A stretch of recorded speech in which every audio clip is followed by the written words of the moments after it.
Crunch. I'm Veronica Santiago. And I'm Neil Estep. And today, wait, you ask me. Neil, what's on your mind?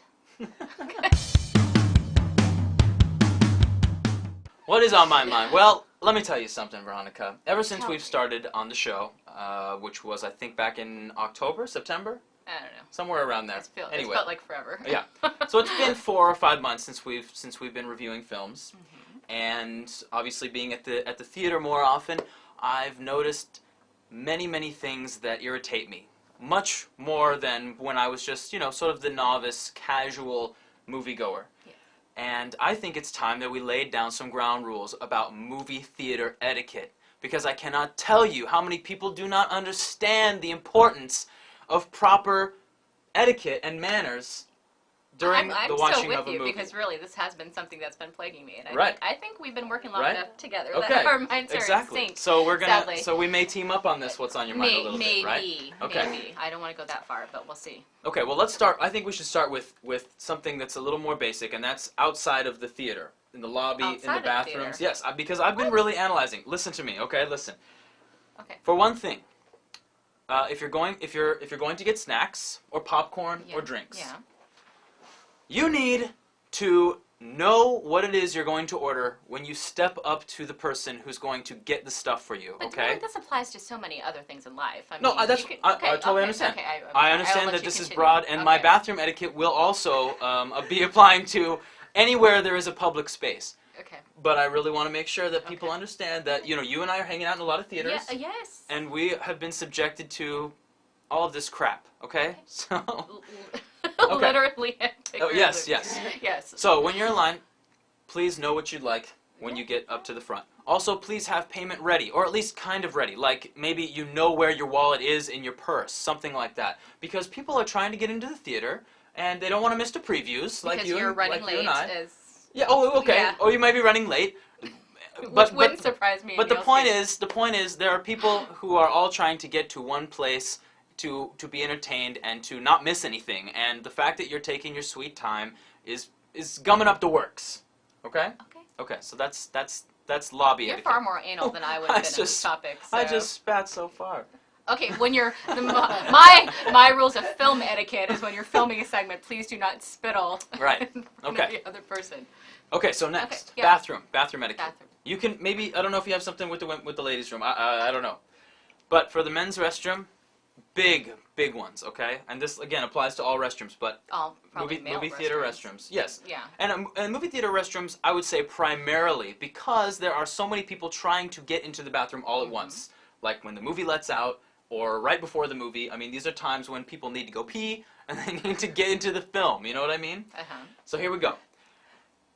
Not so much about toilet etiquette. Obviously, if it's brown, it should be flushed. Okay? This is kind of like. Goodness. Okay, I'm sorry. But listen. This is almost TMI. I don't. But I'm like if I'm going to a movie, I just need to pee. I need to pee, and because I might need to pee while the movie's going. Yeah. So. You need, please, gentlemen, flush your urine before I walk up to the urinal, okay? Because when I walk up to go, I have to smell your urine. And by the way, so many of you are not properly hydrated. You need to drink more water. Please. Okay, I can smell your urine so strongly. No, this is really, I'm telling you, let me go. Let me roll here. I can smell your urine so strongly. And...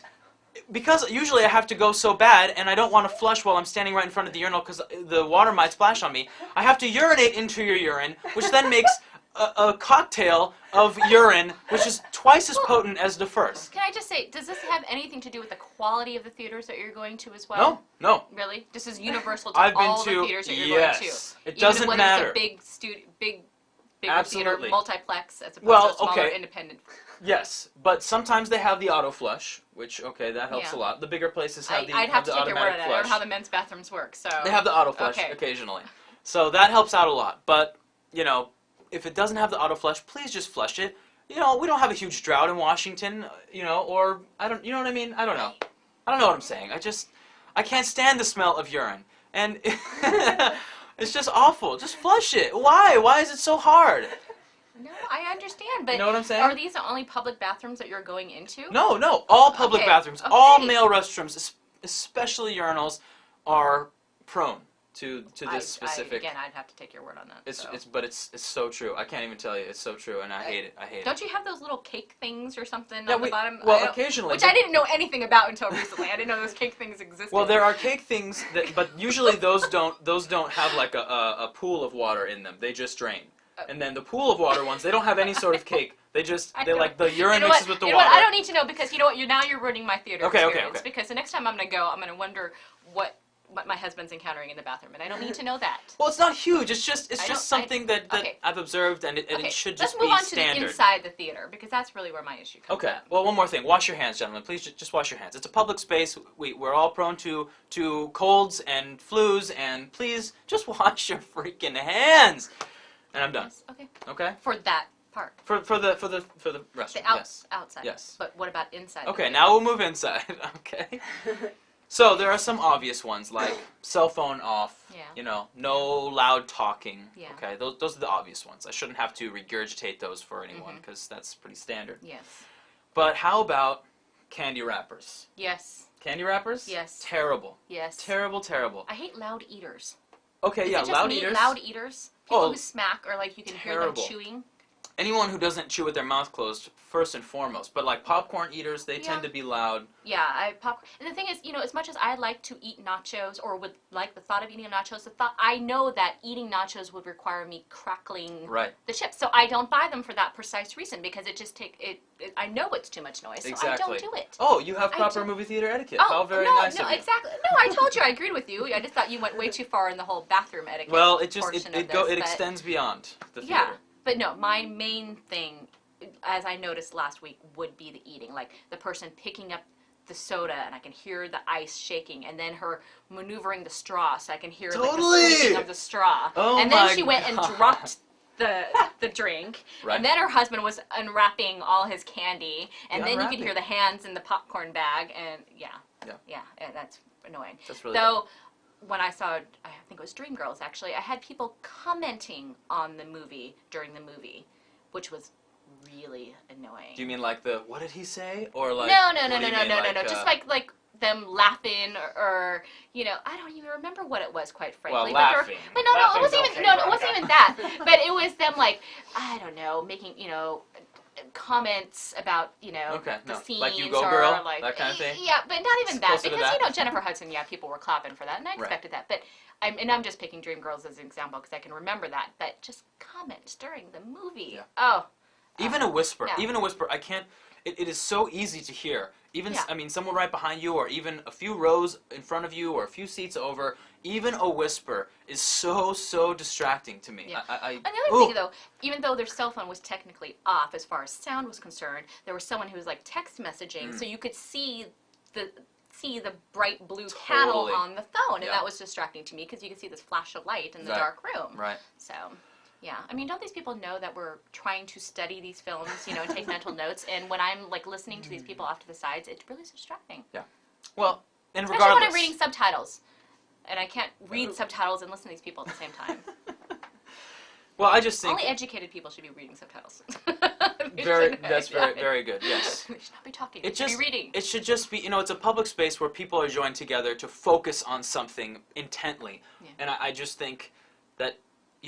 There should be, obviously you can't post rules like theater rules. People would think that's ridiculous, but I just think that there should be an unwritten, unspoken, now spoken rule or two about how to behave in a movie theater. Well, I think the people watching more DVDs at home contributes to this, unfortunately, because people have become more comfortable in their home environment. Of course. As to what they can do while they're watching a movie, and also because we hadn't been going into the theaters as much as we do now. We didn't notice all the distractions because we were at home and insulated from all that noise, and then you go in there and you realize you have to deal with other people. Yeah. And other people don't necessarily make movies fun. No, they don't. And what about parents bringing kids to R-rated movies and stuff? And yeah, I haven't had that recently. You haven't had that happen? No. Okay, well, that'll be another what's on your mind, I suppose. But I've that had should people be part of etiquette. I've had children running up and down the stairs. Oh. I've had that. Actually, they were teens. They weren't children, so they were just punks. Oh, so like punk children. Yeah. Rebellious children. Yeah. Okay. Yeah. punks who should not have been in an R-rated movie to begin with, and the theater people let them go into the movie. Okay, that would be an irritant of mine. Absolutely. Is that kids who don't belong in the theater that they bought the ticket for. So right. Yeah. Just behave yourselves. Behave yourselves. I think we could keep going, but we'll leave it at that. Okay. Are you good? I'm good. You good? It's off my mind, off my chest. Okay, thank you. That was really weird.